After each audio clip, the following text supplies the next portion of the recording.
Hey, welcome back to Assistive Insight, where we have another interview today with Carla Sinfon. How are you today?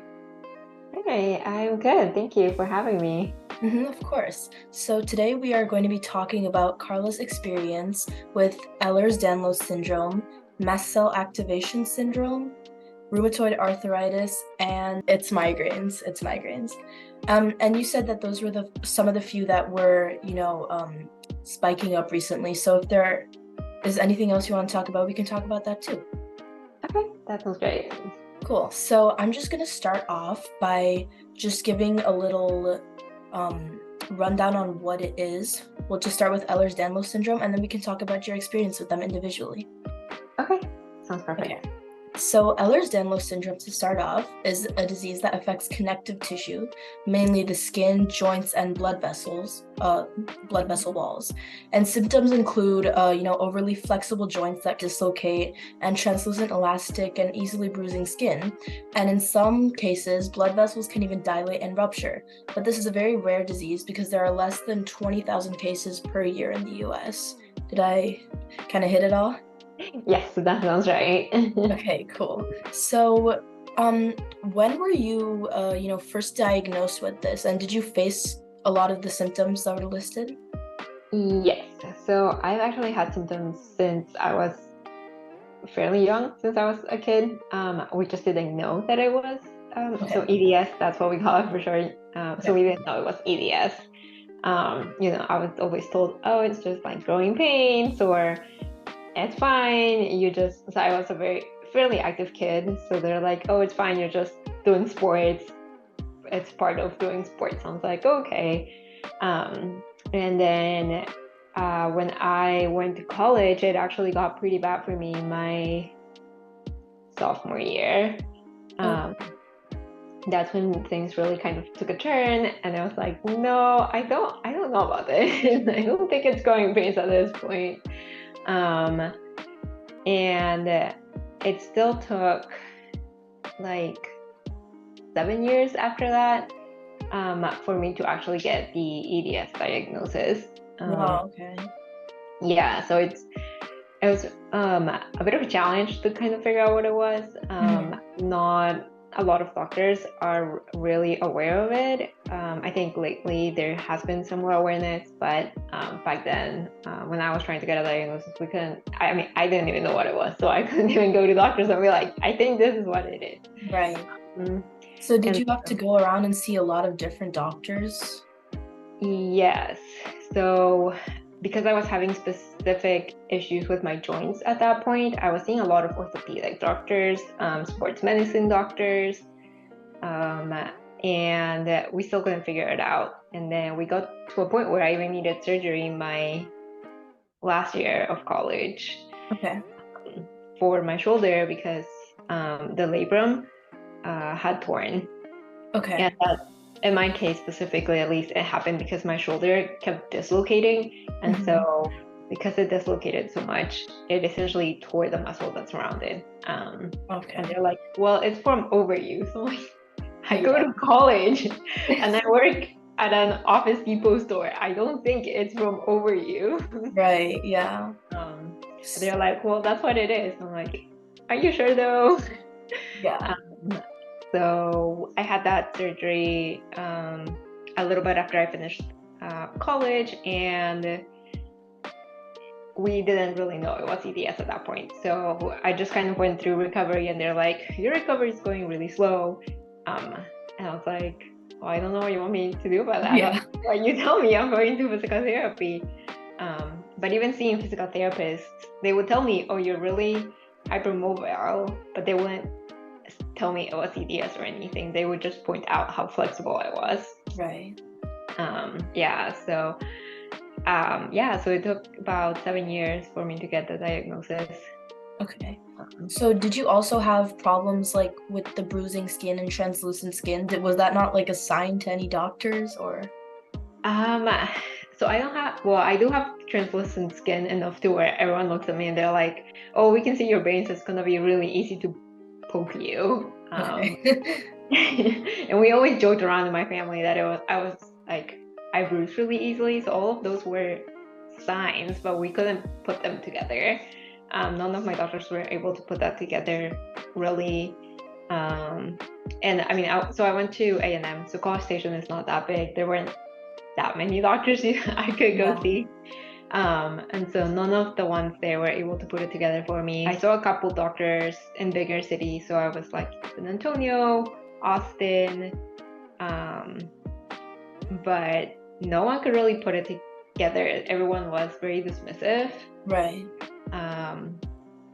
And then it wasn't until I moved to Dallas, which is where I'm currently at, that I went to see a doctor. I was actually at urgent care. So I was really sick. I went to urgent care, and a doctor there was like, has anyone talked to you about Ehlers-Danlos? And I'm like, no, I don't know what that is. And she was like, well, I think it's really probable. Yeah. And that's when that was the first time I heard of it. And then I did a little bit more research, found a couple doctors here in Dallas. And so then I went to see one of them. He's my PCP now, and he's like, oh yeah, it's more than likely. And then he sent me to a different ortho that knows about EDS, and then he gave me the diagnosis. Okay. So at this point, had you been diagnosed with Mast Cell Activation Syndrome? No. Okay. But EDS goes with mast cells, and I was having a really bad flare for mast cells, and so the doctor that diagnosed me with EDS was like, I really think this is actually a big issue for you. So he sent me to a different doctor. That specializes more in allergy and immunology. Okay. And she gave me the diagnosis for mast cell. Okay. Yeah. Just for reference, like just to people watching, Mast Cell Activation Syndrome is just where a person experiences repeated episodes of like the symptoms of anaphylaxis, like an allergic reaction. So like swelling, hives, low blood pressure. And this just causes an excess release in mast cells, which are a type of immune cells, which causes lesions on the skin that can itch. Did you experience those symptoms? Yeah, so I was having a lot of hives and rashes. Okay. And so when I thought about anaphylaxis, I only thought about people like literally just stopped breathing. And that was what I had my idea of anaphylaxis was before I got diagnosed with MCAS. But come to find out, anaphylaxis actually has different stages. Right. Okay. So anaphylaxis shock is what we typically think about and we see in the movies, and that's kind of the last stage. But I was actually having anaphylaxis reactions. I just wasn't aware that that's what it was, which is really scary. Because I was kind of having like my throat swell up, things like that, but I didn't stop breathing. I was still breathing, so I was like, oh, it can't be. Oh, that's good. Yeah. Right. Yeah. But thankfully my allergist is great, and so she was like, okay, we definitely need to get this under control, and she was able to put me on like medication that has really helped, so I still see her, but we thankfully have that somewhat under control now. I've started, and it kind of happens, which it happens with everything, I guess.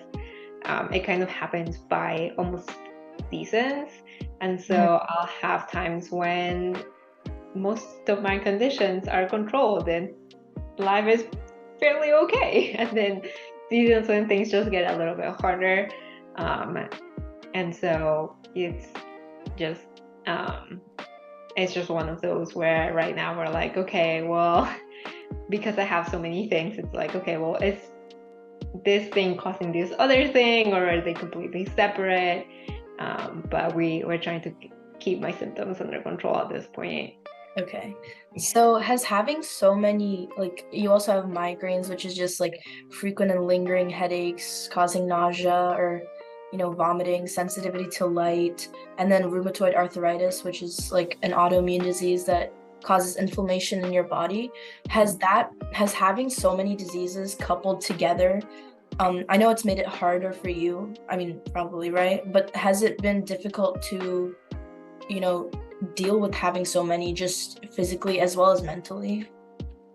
Yes, so it's definitely changed my life over the last 3 years, I think. That it's been where things just kind of I got to a point. I was right, maybe like we had been not even a year into the pandemic, when things really, really took a turn for me. And we still didn't know what it was. I still didn't know it was EDS. So nothing had really been diagnosed at this point.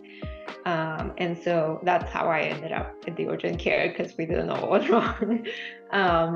And so I think having a lot of these, like I was saying, with a lot of my doctors, it's really hard for us to be, okay, this is what's causing X, Y, and Z, because we don't know. So is because my RA is so active right now, is that inflammation causing the migraines to be worse?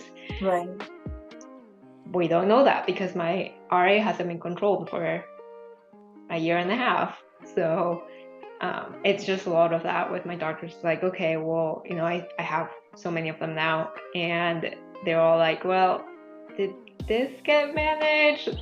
Yeah. Because we can't really tell at this point what's the root cause of everything. Uh-huh. So it's a lot of just managing symptoms, which is not ideal. But I am thankful that at least now I know. Yeah, So definitely. we can do something about it. Yeah. So Yeah. being bombarded with so much information about like so many different things that may be going on, I mean, that must be like stressful. I can't even imagine. Like you must, I don't know, there just must be a lot of stress or like confusion on your end, right? Yes, it's definitely made it hard. My anxiety has really spiked over the last 3 years too. And a lot of it, I think, does have to do with just everything. It's really hard to kind of balance everything, try to understand everything. And like in the last even like year, I've had surgery twice already because my EDS doesn't want to behave. And so it just my joints keep popping out of place. It keeps tearing my muscles, and then I have to go into surgery to fix it. And so a lot of it is just, you have to learn almost as it's happening. You can't anticipate what's going to happen. Yeah. I don't know what's the next thing that's going to happen. And so a lot of it is just being more on the reactive side. Yeah. And I'm more of a planner. And so it's made it really hard to kind of learn how to adjust to be, okay, well, it's okay, the only thing I know is that things are going to keep changing, and I just need to be able to manage all of these things. Like I said, even though we don't know what's the next thing that's going to happen, I am a little bit more armed with information now. I know, I understand better what's happening. So that's been a little bit helpful, yeah. Yeah, absolutely. So how have you been able to maintain like a positive outlook, I mean, if you have like a positive mindset, just kind of keep pushing through this journey a little? Yeah, that's a great question. So I think a lot of it has just been finding a community. So, that's how you and I kind of met. It was Yeah. just kind of online, right? So just finding other people that, so not all of us will have the same journey, because all of the conditions present different for all of us, and some things work for some, not for everyone. So just kind of, or understanding a little how, what you're going through is helpful. And just, being able to find those people where, I'm not feeling great today, and I'm feeling really down. Like, they understand to a different level that maybe other people that are not going through it would understand. And just, I do think that even though getting diagnosed is not ideal, it does, at least to me, it does give me some almost like relief to know, okay, this is what it is, and there's no cure for it, but at least we know what it is, and now we can try to find a way to manage it. So yeah, just trying to make the best out of the situation you're given, right? yes, definitely. Absolutely. And I think it's very important to have a supportive community who, like you said, understands. Might not be going through the same thing, but everyone relates on a different level. But I know, there are people who relate, and then there are people who just don't understand sometimes. So have you ever had difficulty, if you have had to explain, I don't know, joints dislocating? Have you had to do that with someone, and how has it kind of gone?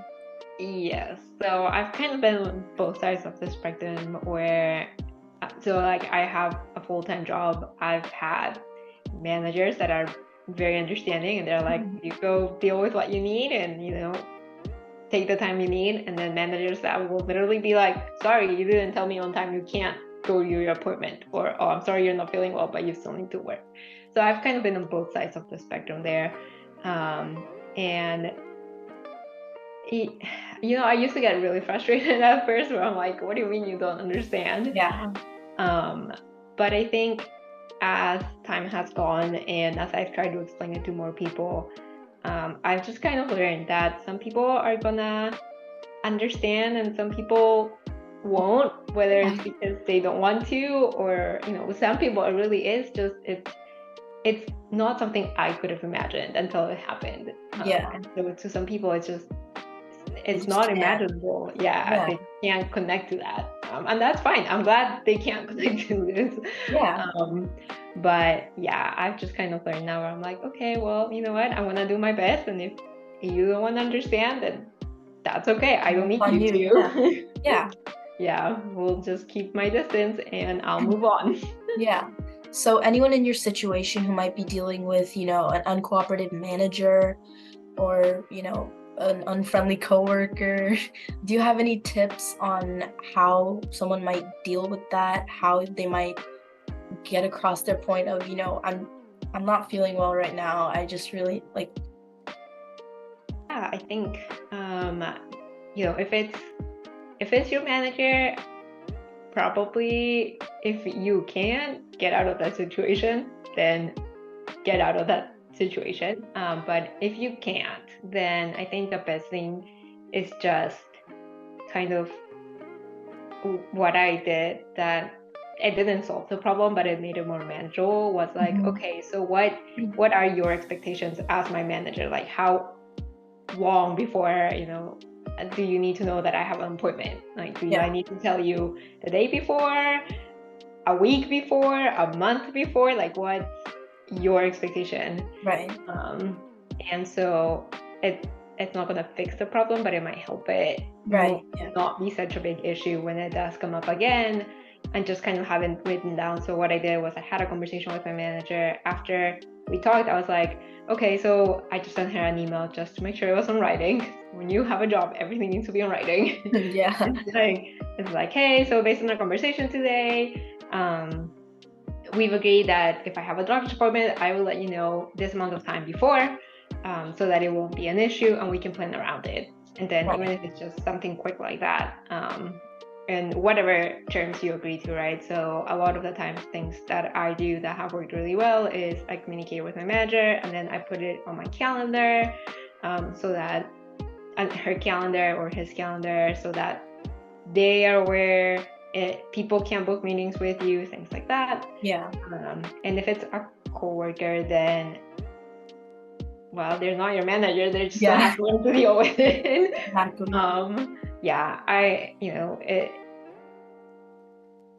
You're never gonna have everyone happy with you.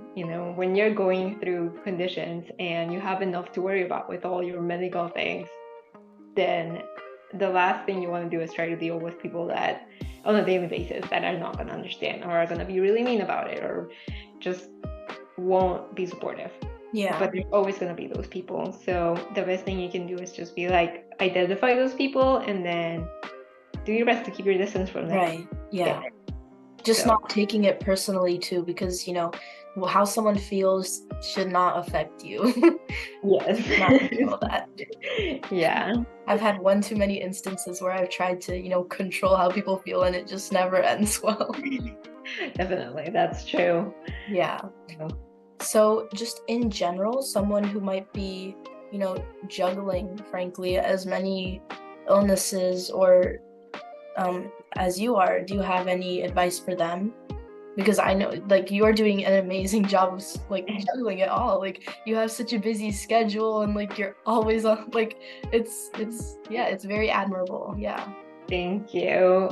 I mean, I would say, I think the biggest thing that has helped me is really just learning to either be okay with it, or, on days that I can manage it, and then the days that I can't, I will stay in bed or in the couch.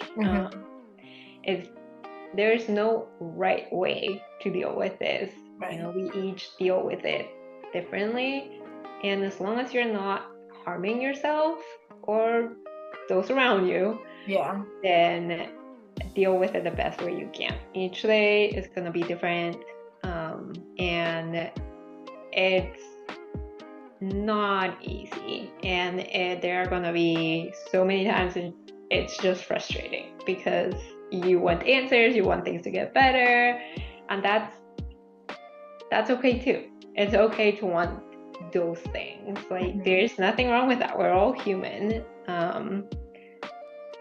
But it's, on days that I have good days, I'm like, well, it's okay. It's a good thing. It means we're trending the right direction. It might not be where I want to be, but that's okay too. Absolutely, yeah. Good days, bad days, they happen. Yeah. Listening to yourself, trying to do your best. If your best is here today, just doing what you can and just dealing with it, Yeah, I think one of the biggest things for me was listening to myself, and being, as long as I was okay with myself, it didn't really matter. It didn't matter who anyone else thought or anyone else said or anyone else, really anything. It's like, okay, well, I'm glad you have your opinion. I get to have mine. Yeah. Mine doesn't have to be affected by yours. But, and the thing is, you don't get there overnight. It does take work. So, yeah. First, it's going to sound cliche, but perseverance is key, right? Definitely, yes. Awesome. Well, this is such an insightful conversation, and I hope it was, just talking about it was a little good for you too. Yes, definitely. And I'm really excited for people to see this, actually, because I think it is such an amazing conversation, and that you have a lot of insight into this particular situation. So thanks. Yeah, I've had a lot of good luck in that sense, where my manager at my current company, she's like, okay, well, you go take care of whatever you need, and when you're here at work, I know you're doing everything you can and things are going great. So yeah. And if you're not in that situation, just get out, because you need to do what's best for you. Definitely, yes. Every time I get a manager that is not understanding and tries to kind of control my schedule, it's like, okay, time to go looking for a different job, because that doesn't really work for me. Absolutely, yeah. So yeah. That's awesome.